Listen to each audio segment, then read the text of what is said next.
O Pense Rio de hoje vai falar sobre adoção. Um recente caso de 5 crianças adotadas que foram devolvidas aos pais biológicos ganhou projeção nacional e reacendeu o debate sobre o tema. Atualmente, encontram-se nos abrigos aproximadamente 5.000 crianças e adolescentes aptas à adoção. Na espera para adotar, existem hoje mais de 28.000 pretendentes cadastrados, mas não é uma matemática simples, pois a maioria faz exigências em relação ao sexo, cor e idade, o que dificulta o processo. Tudo isso nos remete aos complexos conflitos envolvendo a adoção. Para falar sobre o assunto, está aqui a promotora Gabriela Bramte e a mãe adotiva Elizabeth Ferraz de Souza. Para começar, Elizabeth, eu gostaria que você contasse um pouquinho da sua história e o porquê resolveu adotar. Sim, o nosso filho adotivo, Bismarck, ele estava no orfanato e ele foi rejeitado pela família, abandonado, e estava no bairro aqui, no centro do Rio, e esse orfanato recolheu o Bismarck. E chegou ali, a gente, foi assim, amor à primeira vista, uma criança que foi assim, humilhada, ele perdeu o pai em confronto com a polícia, o pai era traficante, mas a gente não viu esse lado dessa situação. A gente realmente partiu para a adoção por amor. E o motivo foi que nós tínhamos um filho biológico maravilhoso, e a gente pensou em ajudar, amar e dar todo apoio a uma criança que precisava, que estava ali abandonada.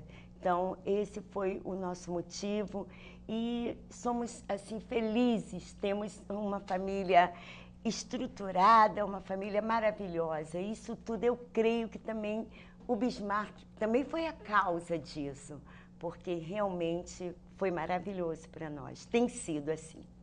Promotora, a Elizabeth achou o filho dela, conheceu num abrigo. Todas as crianças que estão em abrigo são aptas à adoção?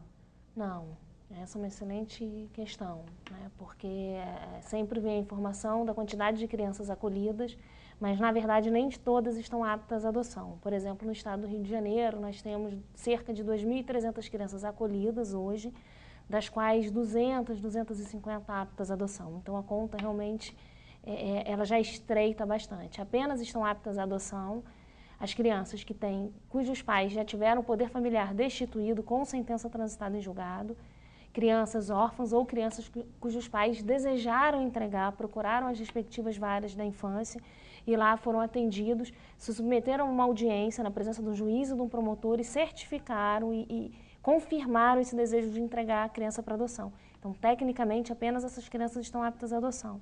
Isso não significa que crianças que estejam nas entidades de acolhimento e ainda não estejam aptas à adoção não possam começar um processo de colocação em família substituta. Porque até o trânsito em julgado, muitas crianças têm os seus pais com poder familiar suspenso. Então, a partir da suspensão do poder familiar, que é uma medida liminar, não é definitiva, essa criança já pode ser colocada em família substituta e essa família tem que ser orientada e tem que saber que ela ainda está num litígio, né, e que a sentença de habilitação daquela criança à adoção ainda não aconteceu.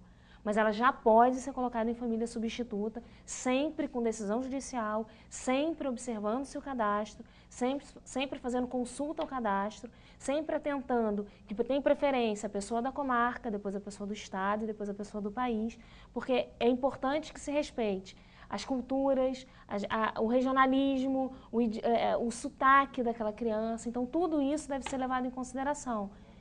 Tem, inclusive, uma recente recomendação da Corregedoria do CNJ, número 8, de 2012, que fala exatamente isso, que qualquer criança, para ser colocada em família substituta, tem que ser feita a partir de famílias cadastradas, habilitadas, por ordem cronológica de habilitação e fazendo essas considerações, comarca, estado e país.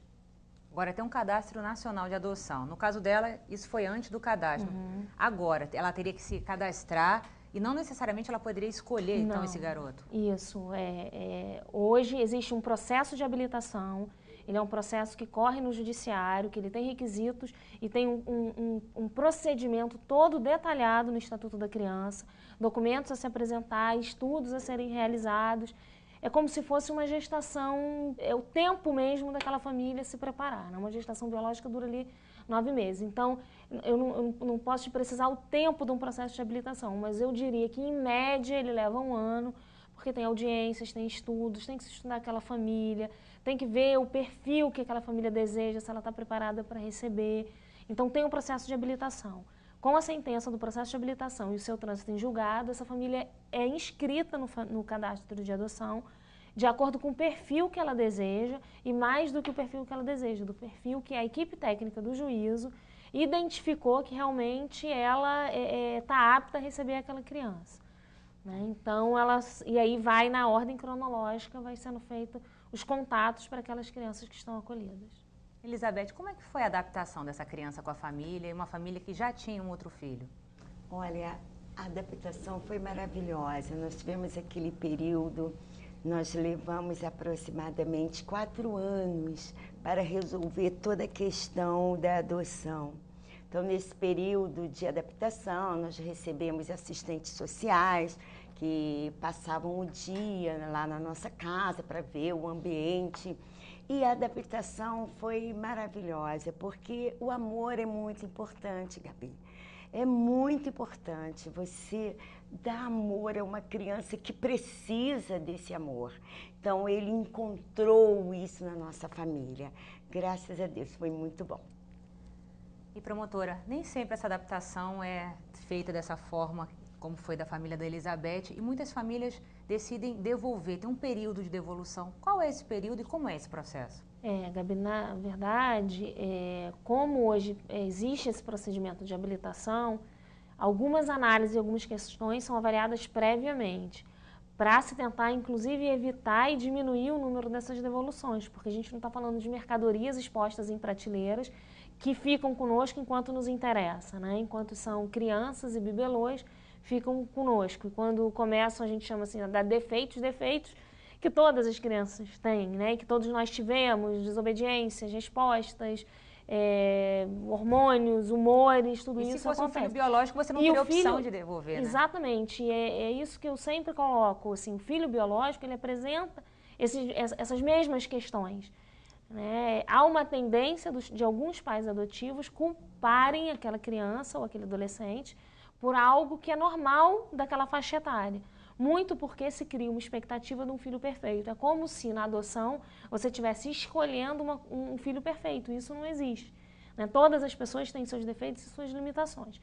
Então, por isso, hoje existe um procedimento prévio de habilitação que deve ser acompanhado por equipe técnica, assistentes sociais e psicólogos das respectivas varas, já para se diminuir, já para conseguir identificar essas questões e diminuir, estreitar o perfil daquelas pessoas que desejam adotar.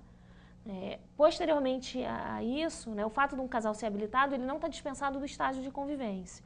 O estágio de convivência, ele não tem um prazo pré-definido. O único prazo em relação ao estágio de convivência que o Estatuto estabelece é que, se for adoção internacional, esse estágio de convivência é de no mínimo 30 dias. Mas o estágio de convivência ele é avaliado no caso concreto, com as visitas do assistente social, das psicólogas à residência. Né? Então, assim, não tem um prazo pré-determinado no Estatuto. Agora, é importante destacar que a maioria dos casos de devolução, pelo menos dos quais eu já presenciei, a criança ou adolescente não apresentava nada diferente do que crianças e adolescentes daquela faixa etária com aquele histórico de vida. Né? No meu ponto de vista, é muito mais dificuldades daquelas famílias. Então, o que eu entendo é que essas famílias precisam ser mais bem preparadas e, posteriormente, a adoção tem um acompanhamento. Aí elas podem se valer ou de acompanhamentos particulares ou dos grupos de apoio à adoção, que são extremamente importantes, porque fazem esse acompanhamento e trazem histórias de vidas muito semelhantes. E aí a pessoa começa a se identificar,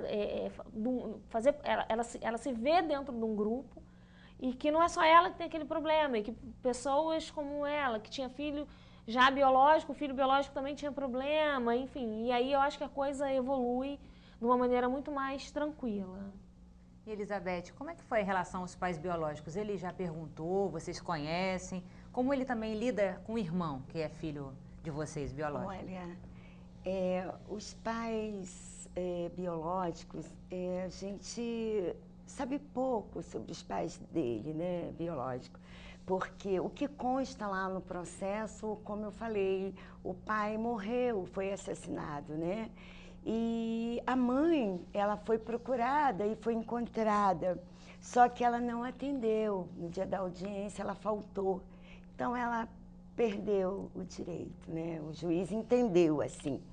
E o relacionamento dele com o irmão biológico é maravilhoso. Tanto que eu estava falando com a doutora Gabriela, que ele, o Bismarck, só chama o irmão, só se trata assim, por mano, sabe? Não, ele não chama o meu filho pelo nome, entendeu? É uma relação muito boa, graças a Deus, sempre muito legal. E você acha que o fato de você já ter um filho facilitou a aceitação de uma criança adotada? Olha, com certeza, né? Porque eu tinha o meu filho, a gente, como eu falei, a gente pensou, o nosso filho deu certo, um caráter, uma pessoa honesta, o biológico. Então nós pensamos, por que não ajudar e não amar uma criança que está rejeitada, humilhada? Porque a criança abandonada, ela é assim, é humilhada, está lá jogada, ninguém quer. Então, eu acho muito importante, por isso nós adotamos, porque deu certo a educação do nosso filho biológico e nós seguimos o mesmo caminho e também o Bismarck deu certo também, graças a Deus. Gabriela, outro problema é a questão que as pessoas querem escolher, né? As crianças querem meninas brancas, menos de 5 anos, o que dificulta muito para as crianças maiores. O que pode ser feito para tentar solucionar um pouco e essa fila andar até? O que pode ser feito é as pessoas começarem a abrir um pouco mais, né? E mais uma vez eu destaco a importância da participação de grupos de apoio à adoção. Hoje o Estatuto também coloca como uma fase prévia a adoção e integrante desse procedimento de habilitação, a adoção, a participação em grupos, capacitações junto às equipes técnicas e visitas a entidades de acolhimento. É claro que essa visitação ela deve ser feita de forma supervisionada, né? Porque não é assim, entrar e escolher, eu quero esse, porque não é assim. Não se pode entrar numa entidade de acolhimento e criar expectativa naquelas crianças, porque, como eu falei, nem todas estão aptas à adoção, nem todas estarão aptas para aquele casal, então deve ser feito de uma forma supervisionada, mas é impressionante como muda o perfil, como as pessoas mudam, aceitam uma mudança de perfil nas suas escolhas, quando começam a ter contato com essas crianças. Né? A dona Elizabeth mesmo adotou, salvo engano, uma criança de 4 anos. Né? Muitas pessoas a querem adotar só de 0 a 1 ano. Né? Mas o que aconteceu? Ela conheceu um outro perfil e ampliou o seu desejo, né? E ampliou a aceitação de crianças. E eu que participo várias vezes falando para grupos de adoção, eu vejo como depoimento dessas pessoas que participam desses grupos, esse retorno. Não, eu fiz o meu cadastramento na vara, eu queria uma criança de 0 a 1 ano, eu só queria branca, eu só queria menina. E depois que eu comecei a ouvir as experiências, depois que eu fui em algumas entidades de uma forma supervisionada, com profissionais técnicos, isso ampliou. Hoje eu quero uma criança até 4, até 5. Hoje eu aceito um grupo de irmãos, porque também tem isso. Né? A quantidade de pessoas que aceitam crianças acima de 6 anos é de 5, 6%. E hoje, aptas à adoção nessa faixa etária é inversamente proporcional. Você tem 5% de crianças que se encontram nesse perfil. Então, sim, a mudança de paradigmas eu acho que é extremamente importante. Eu não levanto a bandeira de você aceitar e abrir de qualquer maneira porque você quer um filho. Não é isso. Né? Eu acho que tem que ser uma escolha consciente, cada um tem que ter noção dos seus limites, das suas limitações e da estrutura que tem para receber uma criança, que é um processo difícil, assim como o filho biológico é difícil. Né? O filho biológico muda a vida do casal. O filho adotivo também é filho.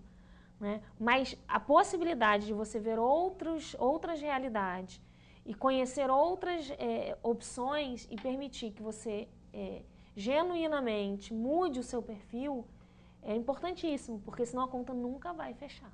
E qual o maior receio das pessoas de adotarem as crianças de maior de 5 anos? Eu acredito que entendam que sim, você tem que criar e dar educação desde muito pequeno. Né? Mas aqui a gente tem um exemplo claro, que com 4 anos o Bismarck foi um sucesso. Né? Eu, particularmente... E a criação é no dia a dia, né? É o dia a dia. Eu acredito que o amor, assim, claro, tem a carga genética, mas o que transforma é o amor. né? A adoção ela não pode ser focada na caridade, isso também é uma coisa que deve ser muito bem destacada. Eu não posso adotar porque eu quero fazer uma caridade, porque eu quero fazer o bem ao outro. Não é isso. Você tem que ter o seu desejo da maternidade associado a várias questões técnicas que são avaliadas e ali receber mesmo como filho. Não é só o pai que adota o filho também adota o pai, né? E essa relação recíproca, se ela ocorrer realmente, ela tem tudo para dar certo. Assim como os filhos biológicos, que também precisam ser adotados, porque se sempre filho biológico não desse problema, e se todo pai biológico fosse bom, a gente não tinha hoje no Rio de Janeiro 2.300 crianças acolhidas porque tiveram seus direitos violados, né? Violados ao ponto de levar a uma ruptura da convivência familiar, a ensejar um acolhimento, que é uma medida drástica, que é uma medida que tem que ser excepcional e temporária, né? Então, assim, a convivência, o amor, a estrutura da família e o acompanhamento posterior, para mim, são itens e pontos fundamentais para o sucesso das adoções. E, em especial, as adoções tardias e as de grupos de irmãos. Elizabeth, ainda tem muito preconceito na sociedade? Esse preconceito existe? Eu acho que sim. Você sabe que nós estávamos, algum tempo atrás, no supermercado fazendo compras, eu, meu esposo e o Bismarck, e um senhor nos olhou, mas esse não é filho de vocês, por conta da cor. Olha, fiquei muito triste. Falei, o que é isso? É nosso filho, sim. Entendeu? E existe realmente muito preconceito, tanto que quando nós estávamos na fase de adoção, algumas pessoas falaram, poxa, o teu filho biológico deu certo porque, poxa, ele te puxou teu esposo no caráter. Eu falei, não é assim não. A gente consegue, com amor, mudar o que precisar, entendeu? E isso aconteceu. Menino, muito bom. Bom, faremos um breve intervalo e voltamos já já.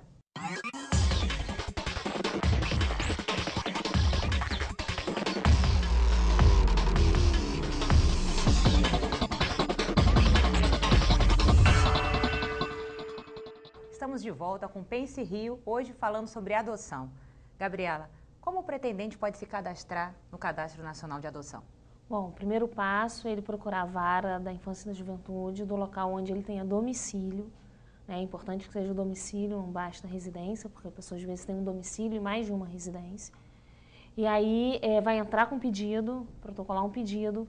O Estatuto traz, a partir do artigo 197, todos os requisitos, certidão de casamento, se for casado, exames físicos, declarações de pessoas a respeito da conduta, certidões de cartórios criminais e cíveis, apresenta uma primeira documentação. A partir de então vai ser feito um estudo por uma equipe técnica formada normalmente por assistentes sociais e psicólogos, e aí vai desenvolver todo esse estudo, chegando ao final com uma audiência para dúvidas e questões que possam existir ainda acerca do desejo daquele casal, e termina com uma sentença. A partir da sentença, se não tiver recurso daquela sentença, ela transita em julgado e, a partir de então, o juiz tem 48 horas para inscrever aquele casal ou aquela pessoa no Cadastro Nacional de Adoção.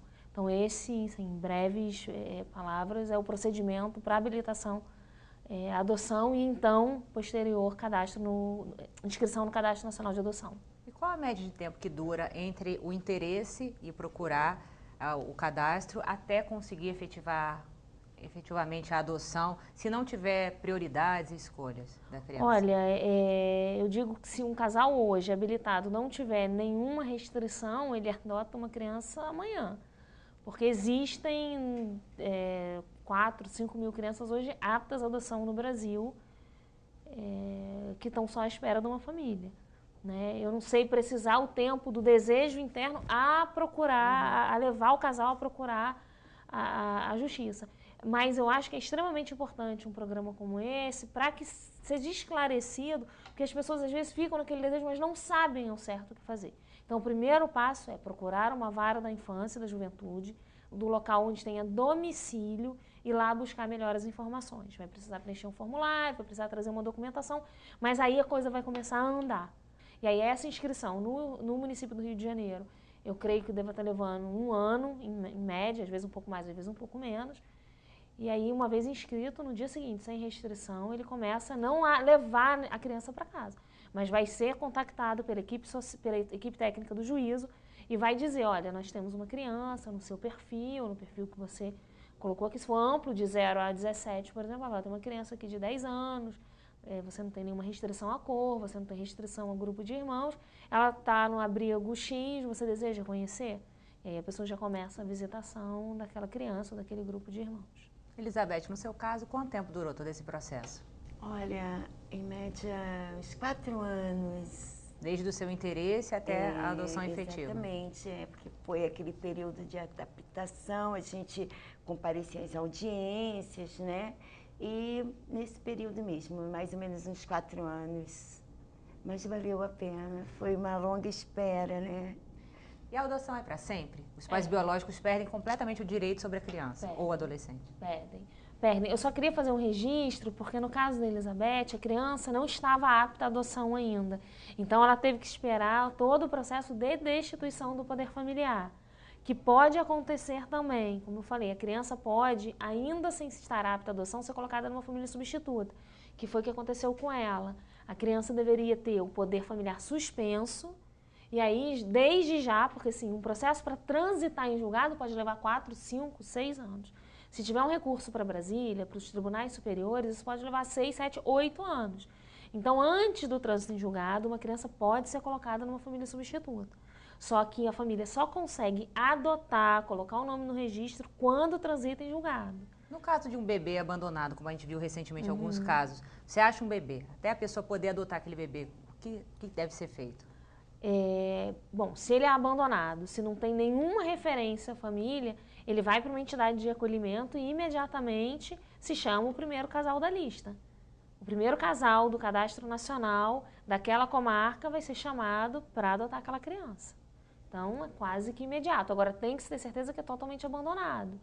Porque às vezes alguém viu quem colocou, aí tem que chamar a mãe, porque às vezes estava num período puerperal em que ela está com problemas emocionais, enfim. Então, se é certeza abandonado, não tem nenhuma referência familiar, foi abandonado, foi localizado, vai para uma entidade de acolhimento, imediatamente chama o primeiro casal da lista. Uma semana essa criança já está indo para casa dessa família. E é feito um controle, um acompanhamento dessa lista? Por exemplo, uma família que já conseguiu adotar ou que desistiu no meio do processo, às vezes demora tanto, tem tantas exigências, sei lá, demora 5 anos. E aí, no meio do processo, o casal desistiu de adotar. Como é feito esse acompanhamento? Você tocou num ponto, sim, fundamental. O Ministério Público é o fiscal do Cadastro Nacional, né? Nós temos acesso amplo, mas fazemos a parte da fiscalização. Não inscrevemos crianças, nem inscrevemos casal. Por determinação legal, quem faz isso é o Judiciário, e nós fazemos a fiscalização. O que nós percebemos hoje, inclusive estivemos recentemente numa reunião com os juízes auxiliares do CNJ, porque o cadastro ele é gerido pelo CNJ e pelos juízes auxiliares da Corregedoria do CNJ, mais precisamente, para colocar exatamente algumas questões referente à atualização do cadastro. Porque isso é uma verdade, quando se divulga, né, e o CNJ frequentemente divulga que existem 28 mil casais na espera para adoção, quando nós vamos fazer uma fiscalização e um filtro para uma determinada criança, é muito comum que pelo menos 50%, 60% daquele casal para uma determinada criança já não estão mais interessados. Ou mudaram o perfil, ou já adotaram, mas continuam no cadastro, ou desistiram, ou a pessoa acabou engravidando ali no meio do caminho e desistiu da adoção naquele momento.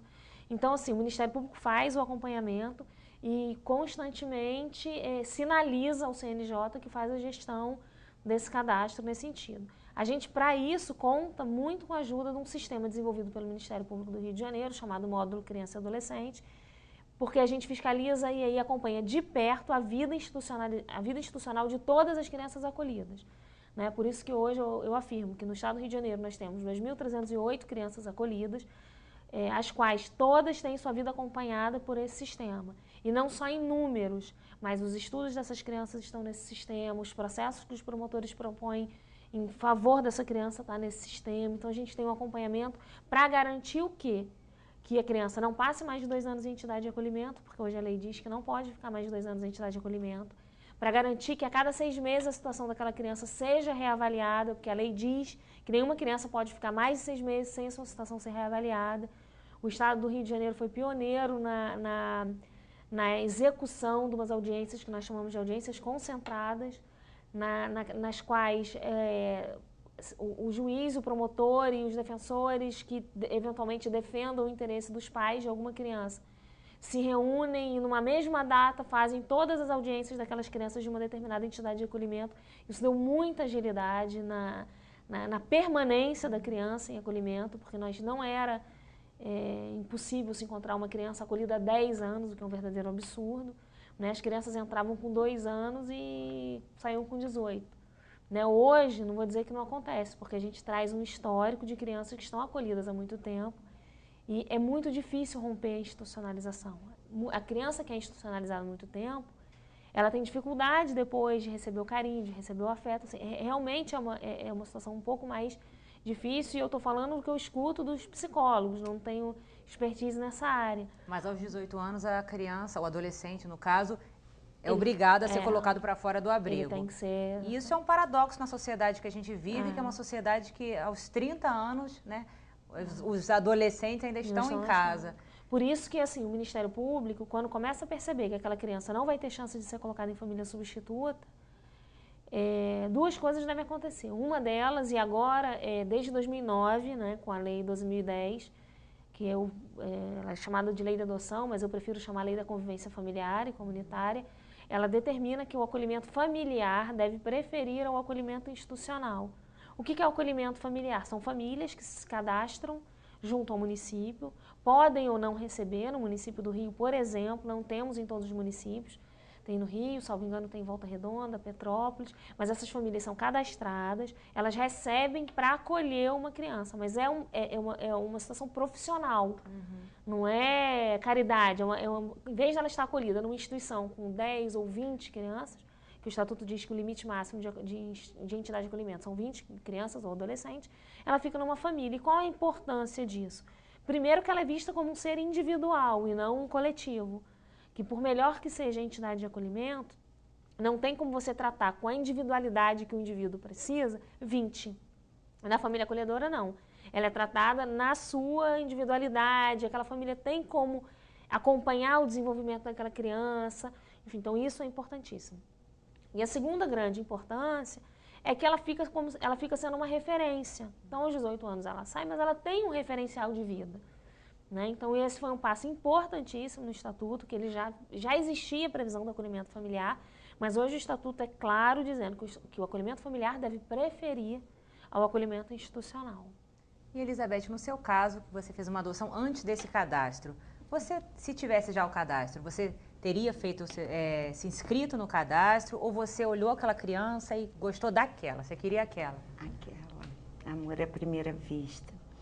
E eu acho interessante que, sabe, doutora Gabriela, tinha um casal também querendo adotar o Bismarck.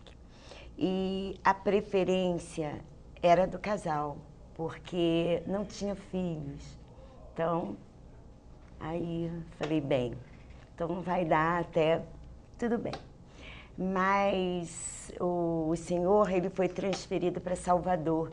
Então, eles abandonaram a adoção. Aí, nós nos apresentamos para efetivar essa adoção e foi muito bom. Como é que fica essa situação? Porque o cadastro, ele facilita muitas coisas, mas também ele perde essa pessoalidade, né? Essa relação dela ver uma criança e gostar daquela criança, não de uma criança que está no cadastro. Eu compreendo que é uma situação difícil e extremamente delicada, mas... eu acredito que, primeiro, o cadastro ele é um instrumento que permite que uma criança tenha visibilidade nacionalmente. E isso é um ganho tremendo. Recentemente, 3 crianças do Rio de Janeiro foram adotadas por um casal de Rondônia. Se não existisse o cadastro, elas jamais estariam visíveis para aquele casal de Rondônia. E ficariam, provavelmente, acolhidas até os seus 18 anos. Então, esse é um aspecto extremamente importante. O segundo aspecto é o seguinte... no caso que a dona Elizabeth falou, não ter filho jamais, tecnicamente, é critério de desempate. né? Na época, assim, há 20 anos atrás, que é o tempo que ela adotou, eu confesso que eu não tenho esse conhecimento de como isso acontecia, mas hoje o Estatuto, já considerando o melhor interesse da criança, ele trouxe tudo para dentro da lei, uma lei de vanguarda, uma lei que é extremamente atual. Ele já trouxe os critérios que são importantes. E uma outra coisa muito importante é o seguinte: esse amor à primeira vista, nem sempre ele é tecnicamente possível ao longo do tempo. E quem vai poder dizer isso, embora nunca com uma certeza absoluta, são técnicos que estejam preparados para isso. E mais, eu pelo menos acredito que se existe uma regra e você está educando uma criança, e assim, a criança não tem que ser parecida com os pais fisicamente. Eu acho que a criança tem que ser parecida com os pais no caráter, na moral, na ética, e essa identidade que a gente tem que buscar. Como é o caso da família dela. E se existe uma regra, passo número 1 é eu obedecer a regra. Porque um caso isolado de um namoro, de uma identidade que aconteceu, não justifica, no meu ponto de vista, no meu modo de ver, o prejuízo que não ter um cadastro e que esse cadastro seja obedecido traz para milhares de crianças, né? Sem contar de casos que começa, gostei, aí, enfim, ofereço isso porque gostei. Então, assim, não dá. Eu acho que a coisa tem que ser técnica, tem que ser objetiva, tem que ser critérios objetivos. Esse cadastro é absoluto? Não, claro que ele não é absoluto. Existem técnicos que estão ali para apontar o primeiro e o segundo colocado em relação a uma determinada criança, mas tem uma situação específica. A criança, por exemplo, é portadora de uma doença grave. O segundo da lista é um médico naquela especialidade, está habilitado. Se a pessoa que for adotar não souber anteriormente, isso é um motivo de devolução? Teoricamente, ela tem que saber, inclusive o casal adotante tem o direito de ter os exames daquela criança. Porque você tem o seu perfil, no seu perfil você já indica. Se você quer uma criança, se você aceita uma criança portadora de uma necessidade especial ou de uma doença importante. Então, o casal tem o direito, e não é problema nenhum, de pedir os exames médicos da criança que ele pretende adotar, a qual ele foi chamado para adotar. Né? Então, ele tem todo o direito. E o cadastro, ele facilita também, na verdade, dificulta o tráfico de crianças? Com certeza. Dificulta a venda de criança, dificulta a negociação de criança, dificulta a troca de criança por benesses, porque o que a gente via no passado é que pessoas menos favorecidas, e eu tenho certeza que quase todos já ouviram falar em história, porque a empregada da minha mãe era pobre, e começa a oferecer, eu te dou um enxoval, e começa a seduzir aquela pessoa com coisas materiais que ela não vai poder dar. Né? Então, o cadastro é importantíssimo para evitar. E depois tem até um arrependimento, às vezes, dos pais biológicos. E depois tem um arrependimento, a mãe ela não deseja dar aquela criança. Né? Ela é seduzida porque acredita que os bens materiais que ela não vai poder dar vão ser ofertados para o seu filho. Então, assim, eu não tenho a menor dúvida que o cadastro é um ganho enorme para todas as crianças aptas à adoção e para todas as crianças que hoje encontram-se acolhidas no Brasil. Bom, estamos chegando ao fim do programa. Gostaria que vocês fizessem as considerações finais. Elizabeth. Olha, eu quero agradecer. É um tema importantíssimo, Gabi, que nós falamos aqui. E incentivar as pessoas, né, para que adotem. É muito bom, faz muito bem para nós e para a criança. Eu também gostaria de agradecer a participação.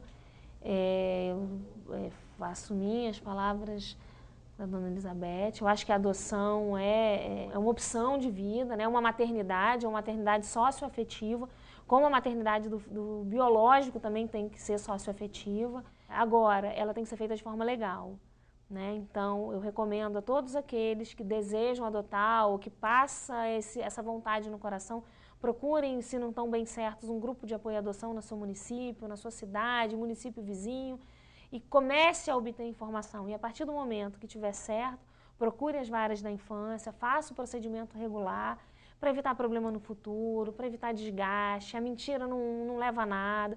Hoje ela tem a consciência tranquila de apresentar o pai, sabe? Ela coloca à disposição, se o Bismarck quiser conhecer os pais, não tem problema nenhum, porque foi feito tudo de acordo com a lei. Então, assim, adoção, mas adoção legal. É isso que eu recomendo a todos aqueles que desejam ou que pensam na adoção. Bom, gostaria de agradecer muito a presença de vocês aqui. E se você quiser rever esse programa, é só acessar o nosso site câmara.rj.gov.br. Até a próxima!